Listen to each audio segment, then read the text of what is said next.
Isa pong mapayapa at mapagpalang araw sa inyong lahat, mga minamahal ng kataas-taasang Diyos. Ako po'y naniniwala na nasa mabuti kayong kalagayan at patuloy na iniingatan ng ating mahal na Panginoon. Dahil po sa matinding pagsubok na kinakaharap ngayon ng ating bansang Pilipinas, alam ko po na maraming Pilipino ngayon ang nasa madilim na sitwasyon. Ang takot, ang pag-aalala, ang panghihina, ang pagkabalisa. Ito po ang gumugulo ngayon sa puso't isipan ng ating mga kababayan. Marami nagsasabi, hindi kami mamatay sa coronavirus. Mamatay naman kami sa gutom. Yung mga taong nagsabi po nito, sila po yung mga taong kapag hindi makapagtrabaho sa isang araw, ay wala silang kakainin. Yung kita nila sa isang araw ay sakto lamang para sa kanilang pagkain. Kaya nung magdeklara ang ating mahal na Pangulo ng lockdown, sila po yung una at labis na nagpanik. Dahil wala po silang pambili ng pagkain para sa susunod na mga araw. Kaya hindi po natin sila masisisi kung bakit ganun na lamang ang kanilang mga reaksyon. Sila po ay isa sa mga nasa madilim na sitwasyon o kalagayan ngayon. At ang kailangan nila ay liwanag. Sabi po ng ating mahal na Panginoon sa Matthew chapter 5 verses 14 and 16, kayo ang ilaw ng sanlibutan. Kaya dapat ninyong paliwanagin ang inyong ilaw sa harap ng mga tao upang makita nila ang inyong mabubuting gawa at papurihan ang inyong Ama na nasa langit. Mga kapatid, ang ating bansang Pilipinas po ay kilala bilang Christian country. Iba-iba man yung relihiyon, pero mayroong pananampalataya kay Kristo. At bilang mananampalataya kay Kristo o Kristiyano, tayo po ay ilaw. At bilang ilaw, sabi ng ating Panginoon, dapat paliwanagin natin ito sa harap ng mga tao. Sa anong paraan, pailiwanagin natin ang ating ilaw o liwanag sa harap ng mga tao? Sabi po ng ating Panginoon, paliwanagin ninyo ang inyong ilaw sa harap ng mga tao upang makita nila ang inyong mabubuting gawa. Mga kapatid, ang paraan po para paliwanagin natin ang ating ilaw o liwanag sa harap ng mga tao, ito po ang paggawa ng mga kabutihan sa ating kapwa. Bilang Kristiyano po o tangasunod ni Kristo, dapat makita po sa atin ang karakter o ugali ng ating Panginoong Hesus. Nung nabubuhay pa po dito si Hesus sa lupa, ang kanyang mga ginawa ay pawang kabutihan lamang. Mayroon siyang malasakit sa mga tao. Sabi po sa Philippians chapter 2 verses 4 and 5, pagmalasakitan ninyo ang kapakanan ng iba at hindi lamang ang inyong sarili. Naway magkaroon kayo ng kaisipan na tulad ni Kristo Jesus. Mga kapatid, bago po bumaba ang ating Panginoon Jesus dito sa lupa noon, siya ay nasa langit, nakaupo sa kanyang trono. Pinaglilingkuran ng napakaraming anghel, pero iniwan niya ang kanyang trono. Bumaba siya dito sa lupa, hindi para paglingkuran, kundi para maglingkod sa mga taong naghihirap. Mga kapatid, nabubuhay po tayo, hindi lang para sa ating sarili. Pinagpapala tayo ng Diyos para pagpalain din natin yung iba. Sa Matthew chapter 19 verses 16 hanggang 22, mayroon pong isang lalaking mayaman na lumapit kay Jesus at nagtanong, Guro, ano po ba ang dapat kong gawin upang makamtan ko ang buhay na walang hanggan? Sumagot si Jesus, kung nais mong magkamit ng buhay na walang hanggan, sundin mo ang mga utos ng Diyos. Alin po sa mga iyon? Tanong niya. Sumagot si Jesus, huwag kang papatay, huwag kang mangalunya, huwag kang magnanakaw, huwag kang sasaksi ng walang katotohanan. Igalang mo ang iyong ama at ina, at ibigin mo ang iyong kapwa gaya ng pag-ibig mo sa iyong sarili. Sinabi ng lalaki, sinunod ko na po iyan, ano pa po ba ang dapat kong gawin? Sumagot si Jesus, ipagbili mo ang lahat ng iyong ari-arian at ipamahagi mo sa mga mahihirap at magkakaroon ka ng kayamanan sa langit. At pagkatapos bumalik ka at sumunod ka sa akin. Pagkarinig nito, malungkot na umalis ang lalaki sapagkat siya ay napakayaman. Mga kapatid, isa pong malaking pribilehiyo ang sumunod at mapaglingkuran ang Panginoon ng mga Panginoon at Hari ng mga Hari na si Jesus. Subalit nakapanghinayang po na tinanggihan ito ng lalaking mayaman. Isang malaking pagkakamali ang kanyang nagawa dahil wala na pong ibang paraan para tayo magkaroon ng buhay na walang hanggan kundi ang pagsunod lamang sa ating Panginoong Hesus. Sapagkat sa John 14 verse 6, siya lamang ang tanging daan, ang katotohanan at ang buhay. Walang makapunta sa Ama sa langit kung hindi sa pamamagitan niya. Hindi po niya ipinagpalit ang kanyang kayamanan sa pagsunod kay Jesus.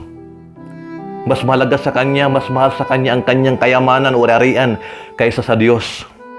Kasi kung mahal niya ang Diyos, susundin niya ang sabi ng Panginoon na ibinta ang kanyang mga ari-arian at ipamahagi sa mga mahihirap. Sabi po ng ating Panginoon sa John chapter 14 verse 15, kung mahal niyo ako, susundin niyo ang aking mga utos. Mga kapatid, hindi po masama ang pera o magkaroon ng maraming pera. Ang masama po doon ay ang pag-ibig sa pera. Sabi sa 1 Timothy chapter 6 verse 10, sapagkat ang pag-ibig sa salapi ay ugat ng lahat ng kasamaan. Hallelujah. Mga kapatid, bakit po ba may mga tao na mahirap sa kanila ang pagbibigay o pagtulong sa iba? Kasi ang paniniwala po nila na kung ano meron sila, yun ay nakamit nila dahil sa kanilang sariling kakayanan. But sabi po ng Biblia sa 1 Corinthians chapter 4 verse 7, paano kayo nakahigit sa iba? Hindi ba't lahat ng nasa inyo ibinigay lamang sa inyo ng Diyos? Kung gayon, bakit ninyo ipinagyayabang iyon na parang hindi kaloob sa inyo? Hallelujah. Mga kapatid, kung ano meron tayo, kung ang ating trabaho ay mas mataas, mas maganda kaysa iba, yun ay dahil sa ang Diyos ang naglagay o nagbigay sa atin. Kaya wala dapat tayong ipagmayabang. Kung mayroon man tayong dapat ipagmayabang, sabi ng 2 Corinthians chapter 10 verse 17, ipagmayabang natin ang ginawa ng ating Panginoon. Ang lahat po ng abilidad, karunungan, talento, lakas, ay galing lamang po sa ating dakilang Diyos. Kaya po, kung ano meron tayo, i-share po natin sa iba. Ito po ang kalooban ng ating dakilang Diyos. Sabi ng Panginoon sa lalaking mayaman, ipagbili mo ang lahat ng iyong ari-arian at ipamahagi sa mga mahihirap at magkakaroon ka ng kayamanan sa langit. Malinaw po mga kapatid na ang pagtulong sa mga nangailangan o mahihirap ay rewarded po. Merong gantimpala. Sa bawat kabutihang ginagawa natin dito sa lupa, may inihanda ang Panginoon na reward o gantimpala sa langit. Hallelujah. Recorded po at rewarded ang ating ginagawang kabutihan mga kapatid. Yan ang sabi sa Galatians chapter 6 verse 9, kaya't huwag tayong mapagod sa paggawa ng mabuti, sapagkat pagdating ng takdang panahon, tayo ay aani kung hindi tayo susuko. Hallelujah. At sinabi din ng ating Panginoon sa Matthew chapter 6 verses 19 and 20, huwag kayong mag-impok ng mga kayamanan dito sa lupa. Dito'y may naninirang insekto at kalawang at may nakapasok na magnanakaw. Sa halip, mag-impok kayo ng kayamanan sa langit. Do'y walang naninirang insekto at kalawang at walang nakapasok na magnanakaw. Hallelujah! Mga kapatid, ang paraan po sa pag-impok ng kayamanan sa langit, ito po yung paggawa natin ng kabutihan sa ating kapwa dito sa lupa. At ang lahat po ng gantimpala na hinihanda ng Panginoon sa langit, dadalhin niya ito sa kanyang pagbabalik. Sabi sa Revelation chapter 22 verse 12, sinabi ni Jesus, makinig kayo, darating na ako. Dala ko ang mga gantimpalang ibibigay sa bawat isa ayon sa kanyang ginawa. Hallelujah. Malinaw po mga kapatid na ang mga naimpok nating kayamanan sa langit dahil sa ating mga ginawang kabutihan dito sa lupa, dadalhin niya sa kanyang pagbabalik. Hallelujah. Praise the Lord. Mga kapatid, sa ating pong paggawa ng mabuti sa ating kapwa, ang dapat pong maparangalan at mapapurihan, wala pong iba kundi ang ating dakilang Diyos, hindi po tayo. Sabi ni Jesus, Paliwanagin ninyo ang inyong ilaw sa harap ng mga tao upang makita nila ang inyong mabubuting gawa at papurihan ang inyong Ama na nasa langit. Mga kapatid, may mag-appreciate man o wala sa ating mga ginagawa, okay lang. Kasi ginagawa natin ito para sa kapurihan ng ating Diyos, hindi po para sa ating kapurihan. Gawin natin ang mabuti sa ating kapwa. May nakita man o wala, may kameraman o wala. May ilan kasi na masaya lamang gawin ang mabuti, tumutulong sa kapwa pag mayroong nakatutok na kamera. Marami po tayong nakikita sa social media na gumagawa ng kabutihan, tumutulong sa mga taong nangailangan. Wala po nga masama doon sa pagtulong, mga kapatid.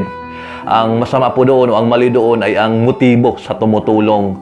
Kung ang motibo ay para sumikat o mag-viral, yun po ang mali. Isa lang po ang dapat sumikat o mag-viral. Yun ay walang iba kundi ang ating dakilang Diyos, ang ating Panginoong Hesus, mga kapatid. Dahil siya lamang ang pinagmulan sa lahat ng ating mga pangangailangan. Hallelujah. Sa lahat ng ating ginagawa, sabi po sa Colossians chapter 3, verse 23, gawin natin ng buong puso para sa ating Panginoon. Okay lang kahit hindi nakikita sa social media yung ating mga mabuting ginagawa, mga kapatid. Ang mahalaga, nakikita at natutuwa ang Diyos sa ating mga ginagawa. Hallelujah. Ako po'y naniniwala na kung marami ang nakikita natin sa social media na mga taong tumutulong sa iba, mas marami ang hindi nakikita sa social media na mga taong tumutulong ng buong puso sa mga taong nangangailangan. Kaya inuulit ko, may mga tao man nakita o wala, may kameraman na nakatutok o wala, gawin natin ng buong puso ang pagtulong sa ating kapwa. Si Lord na po ang bahala sa atin. Mga kapatid, nung marinig ng lalaking mayaman ang sinabi ng ating Panginoong Hesus na ipagbili ang kanyang mga ari-arian at ipamahagi sa mga mahihirap, nalungkot po siya. Labis na nalungkot. Alam ng Panginoon na hindi usundin ng lalaking mayaman ang sinabi niya. Kaya sabi ng ating Panginoong Hesus sa kanyang mga alagad sa Matthew chapter 19 verse 23, tandaan ninyo, napakahirap sa isang mayaman ang makapasok sa kaharian ng langit. Mga kapatid, bakit po nasabi ng ating Panginoon na napakahirap sa isang mayaman ang makapasok sa kaharian ng langit? Kasi ang kinikilalang Diyos ng mga karamihang mayayaman ay pera. Hindi na sila tumatawag sa Diyos. Pero purihin ang Diyos, meron din na mga mayayaman na may tunay na pagkakilala sa Diyos. Ng kanilang kayamanan ay hindi lamang sila ang naikinabang, kundi ang ibang tao din. Namahagi sila sa mga mahihirap, tulad na lang ng isa sa mga kilalang mayaman dito sa ating bansa na ginagalang hindi lang sa ating bansa, kundi sa buong mundo. Ang sabi niya, kaya ako, anumang narating ko, anumang pera, anong halaga ang nakamtan ko sa buhay, hindi mahalaga para sa akin yan. Ang importante, makatulong ako sa taong bayan, makatulong ako sa kapwa ko. And I am willing na maging mahirap ako para lang masamahan ko yung mga mahirap na tao. Hindi ako greedy person na itatago ko yung yaman ko. Pag namatay ako, hindi ko madadala yan.